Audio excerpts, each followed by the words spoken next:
I love the draft. I do. But we don't know anything yet.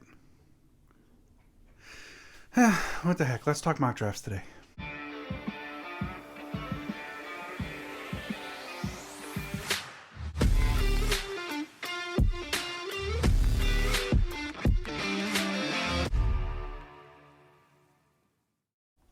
What's up, everybody, and welcome to another episode of Lombardi Time Brews. I'm your host, John Del Rey. We're moving into the offseason more and more each day. Getting closer to the new league year that starts on March 15th. Certainly getting closer to the NFL draft. Free agency, an impending Aaron Rodgers decision. There's a lot going on. Well, kind of absolutely nothing going on. At least in front of reporters and cameras and all of that. So it's time that we start turning our attention to what moves the Green Bay Packers may make next. And, one topic that I've avoided a lot, and I hate even doing it this early, is the NFL draft. You can look at the prospects. You can identify what certain players do well. You can do that all year long. But to potentially guess which way a team is going to go, you probably can't do that yet. There's a lot of tendencies you can lean on, sure, like Brian Gutekunst's absolute insistence on following RAS score importance. Or his tendency in free agents to pair a rookie with a veteran signing addition. And considering that free agency begins about 6 weeks before the draft, again, teams' priorities could be completely different by the time we get to the draft. Not to mention the fact that in the Packers' particular case, whatever anyone has to say about the draft right now could be completely different based upon what picks they wind up with in the first round. Because that guy, Aaron Rodgers, who's going to be traded, maybe, or not, or he never plays football again, or he comes back to Green Bay. We don't know. But one interesting thing that I did kind of find as I was perusing all the different things about Aaron Rodgers and what's going on. And today we're going to dive into mock drafts, but I felt as though this was pertinent news first. The other day, earlier this week, I believe it was Monday, Ian Rapaport was a guest on Pat McAfee. And there's a very interesting clip going around that McAfee himself, his show, put out, where Pat McAfee and Ian Rapaport are talking about what the trade compensation would look like for Aaron Rodgers. And Rapaport basically says, 4 years ago, 5 years ago, it wasn't possible to trade Aaron Rodgers because no team in the NFL could give enough to acquire Aaron Rodgers. But now, there's $60 million cash, there's $16 million in cap room, he's old, all these teams have all these other considerations. And so suddenly the price has come down. And realistically, he can be had for the right compensation, assuming Rodgers wants to go and the Packers want to trade. But what I found very interesting was even McAfee then said, well, how about the Jets? Can the Jets do it? And McAfee goes, oh yeah, they've got the cash, they've got the cap, like that's no problem. And then McAfee himself said, I think Aaron Rodgers is going to be going into that darkness and he's going to be coming out and he's going to be seeing gangrene. And the thing that was incredibly enlightening to me wasn't what they were saying. This is what we do. It's all just conjecture about Aaron Rodgers. But the truth is, this was different. This felt like a group of guys sitting around talking about a topic that they already knew something about. And then we get into the actual Aaron Rodgers interview on Tuesday on McAfee. And Rodgers at the very end, McAfee goes, all right, so how about them Raiders and Jets and everybody? And he lists a bunch of teams, right? And Rodgers goes, hey, Green Bay, that's always going to be home. 18 years, man, that's a long time. And it's true, 18 years in one place is a freakishly long time to just play football. But I don't know. You can't watch those two clips back to back and tell me that it doesn't feel like some things are already decided. Now, in that same interview, I'd be remiss if I didn't mention that Aaron Rodgers did say Ian Rapaport, Adam Schefter, they don't know anything. They get everything wrong, etc., because they're not in his inner circle. And Aaron Rodgers is saying that, they've gotten stuff wrong.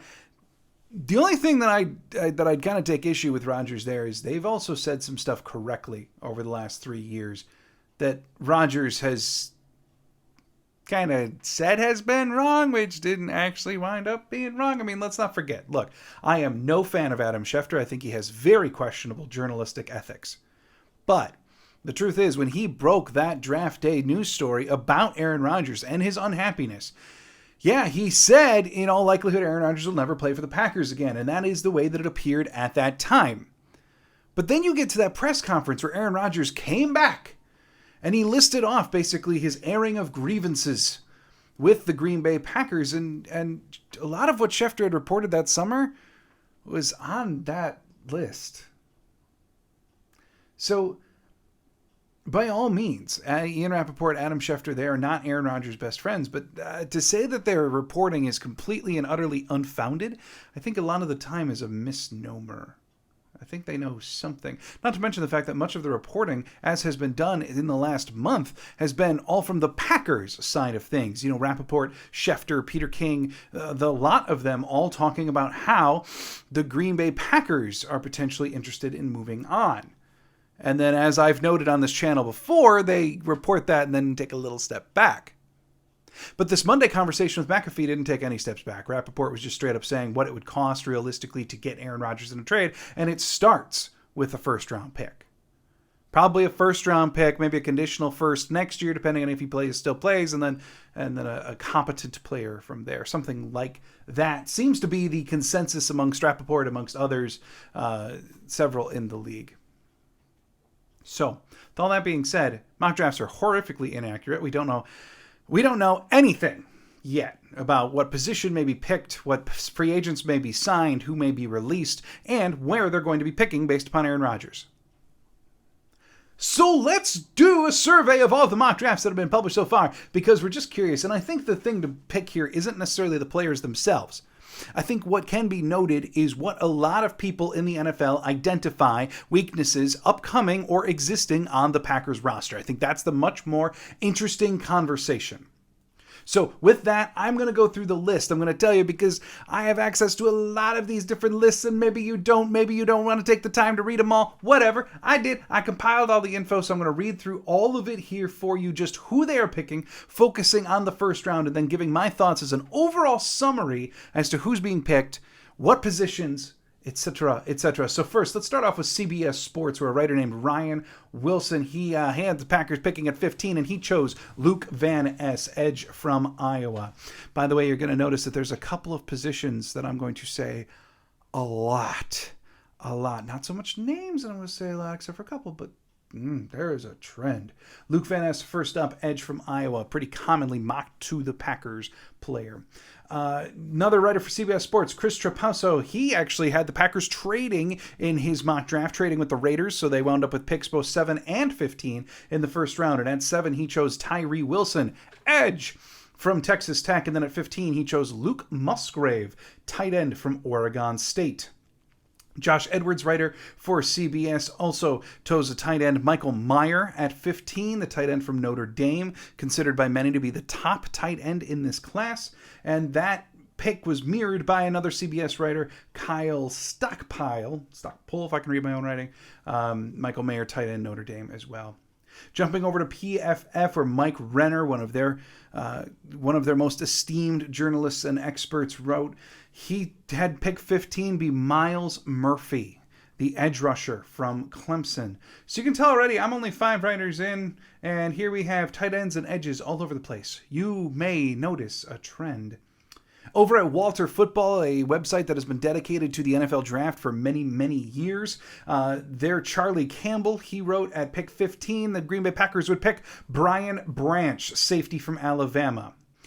In terms of their general consensus mock draft from all of their writers, just the general Walter Football one, Packers were at pick 15, picking Tyler Steen, offensive tackle from Alabama. And I'm not going to lie, that is the very first time out of all of the mock drafts that I've been reading for a month that I've seen Tyler Steen mocked to the Green Bay Packers. So an interesting little wrinkle there. Over at SI.com, SportsIllustrated.com, of course, their general mock draft pick 15, Dalton Kincaid, tight end from Utah. Jumping over to NFL.com and a number of their specialists, you got Chad Reuter at 15, picking Jackson Smith-Jigba, wide receiver from Ohio State, the first wide receiver on the list of mock drafts. Cynthia Freeland-Sheep chose Dalton Kincaid, tight end from Utah again. Lance Zierlein chose Luke Musgrave, tight end from Oregon State. Picking up on a trend here.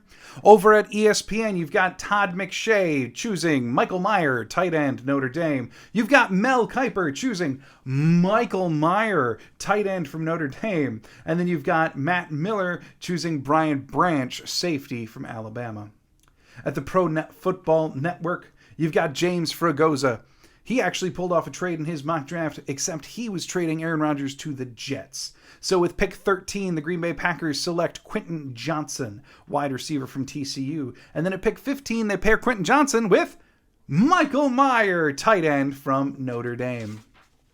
Moving on from there at the Sporting News, you've got Vinny Ayers, who at pick 15 picks Brian Breezy, defensive tackle from Clemson. And then on the draft countdown, you have Shane Hallman, pick 15, Brian Branch, safety, Alabama. Whew! Look, that's a survey of the general mock draft kind of market at this time. And you can see a couple trends, right? Obviously, safety. Brian Branch specifically. But tight end, whew, a lot of people think the Packers are going to pick a tight end in round 1. Michael Mayer, Dalton Kincaid, Luke Musgrave, they're all being mentioned, right? And then you've got a couple just wrinkled in there of offensive or defensive linemen. And I talked on Monday about one of the things that the Packers could learn from the Super Bowl teams, the Chiefs and Eagles, is to fortify the trenches. The Chiefs with Orlando Brown, Creed Humphrey. The Eagles with their litany of tremendous offensive linemen led by Jason Kelsey, Lane Johnson, etc. So one thing that I think is incredibly interesting is that as I've perused a number of Packer-specific writers, many of them from smaller sites, not from the national, many of them with backgrounds relatively similar to myself, is see a lot of offensive linemen mocked amongst Packer people. But then when you go nationally, you don't see that nearly as much. And I think there's a couple things going on here. I think, one, a lot of people who cover the Packers daily, who invest their time and everything in just the Packers, maybe see some concerns with just marching out Zach Tom or Yosh Nijman at right tackle and assuming that it's steady. Or maybe see the inconsistencies of Myers at center a little bit more than national people do. Either way, someone like Peter Skoronski from Northwestern, relation to, yes, the Vince Lombardi era left tackle Bob Skoronski, is very frequently by Packer fans mocked to the Packers. Now, he's a tackle who projects potentially as a guard depending on the system in the NFL. So it's very interesting to see that disconnect. Whereas a lot of the national people are assuming tight end. That no matter whether it's Aaron Rodgers or Jordan Love, tight end is this vast void on the Packers roster. And yeah, it's true. There's no doubt about it. And speaking of tight end, look, you've got Mercedes Lewis, who's going to be a free agent. You got Robert Tonyan, who's a free agent. You've got Josiah DeGuara under contract, but you don't seem to want to play him at tight end. I've talked about that a bunch. You want to use him only as an H-back, and then you split him out, and they don't seem to want to play him a true tight end a whole heck of a lot. And then you got Tyler Davis, who's special teams, for all intents and purposes. So tight end is this vast hole. And I did mention on Monday, too, one of the things that you can learn from the Super Bowl teams is the tight end is basically a cheat code in today's NFL. Look at a whole bunch of the playoff teams this year. They have some of the better tight ends in the league. Whereas if you look at the teams that didn't, there's a talent gap, let's say that. In the Super Bowl itself, you got Travis Kelce versus Dallas Goedert, two of the best tight ends in the NFL. And we acknowledge that going against the trend actually is how it works a lot in the NFL. If everyone else is running the ball, you start passing the ball. If everyone else is passing the ball, you start running the ball. It's the way it works, right? Go against the grain because then defenses aren't ready. And the tight end has kind of become this modern, like this modern unicorn that if you can get an ultra athletic tight end and it all actually works and the prospect is great, congratulations, you have Travis Kelce, you have Mark Andrews, you have Dallas Goedert. You have someone who can split the seam, use their speed, use their size, use their strength, do a number of things, and help with blocking once in a while. But one of the biggest things with roster building about the tight end position is Travis Kelce. You know, his salary this year was the third highest of all tight ends in the NFL. Yet he's got production like a wide receiver, and I know he's like the unicorn of all unicorns, but still, compare the two. He has the third highest pay at the tight end position, whereas if he were a wide receiver, he'd have the 28th highest pay. You know, you hear of these wide receivers, A.J. Brown, Devontae Adams, Tyreek Hill, this new age wide receiver who is making $25 million a year as a wide receiver. You're not going to hear a tight end make $25 million anytime soon. So it makes a lot of sense that a team with a complete void at tight end would invest its most valuable resources at the tight end position, be it Michael Mayer, Luke Musgrave, Dalton Kincaid, any of them. This is a very, very talented and top-heavy tight end class. So it's worth some real consideration for the Packers. But here's the caveat I'm going to add. For every single Travis Kelce, who mind you was not a first-round pick, there is a T.J. Hockenson. T.J. Hockenson is a great tight end, quality player. But is he a game breaker? No, probably not. Or even how about Kyle Pitts, one of the best receiving tight ends that we've seen in a generation? How's he doing in Atlanta? Well, they don't throw him the ball, so we wouldn't know.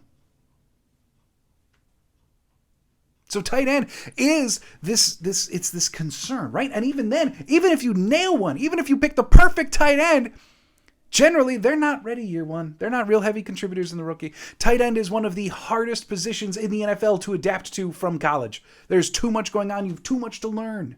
Too many moving parts around you because tight ends do it all. So to think that they're going to pick a tight end in the first round and then he's going to be an immediate contributor next year would be wonderful. It's just not entirely likely.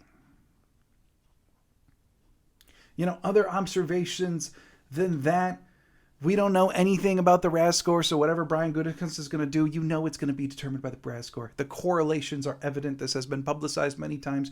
Brian Gutekunst himself may not use RAS scores as a metric, but boy, oh boy, he uses something similar, and we know it. And we won't know those numbers until at least the combine is complete. But, I mean, other than that, keep in mind, too, as you're evaluating all these offensive prospects, Brian Gutekunst's tendency is to go defense. I mean, look at last year. And the year before. And the year before. So, keep in mind, especially when it comes to the wide receiver position, right? We know that he's only going to pick a wide receiver in round one if it's the right kind of value. We know that. Look at last year as the perfect example. He didn't have the right kind of value. It's been reported that he really wanted Jameson Williams, really wanted these other guys. So what did he do? Well, he sat at his picks, 22, 28, and picked two defensive players and then got Christian Watson in the second. And that's great. It worked out. But these are the kinds of tendencies that we can learn from to determine what Brian Gutekunst is going to do before it happens. And he certainly has a tendency to go defense in the earlier rounds. Avoid wide receivers unless they're the right price. All things to keep in mind. Is a tight end possible? Yes, because of the unique circumstances, one, of the roster, but also because of the NFL right now. Not to mention the fact that the entire position needs a radical makeover. So if you're looking for one position on the team where Brian Gutekunst could do his patented early round pick plus a veteran free agent to shore up a position just like he did with the Smith brothers and Gary years ago, it could be tight end. It also could be safety with Brian Branch or other safety prospects of that same ilk.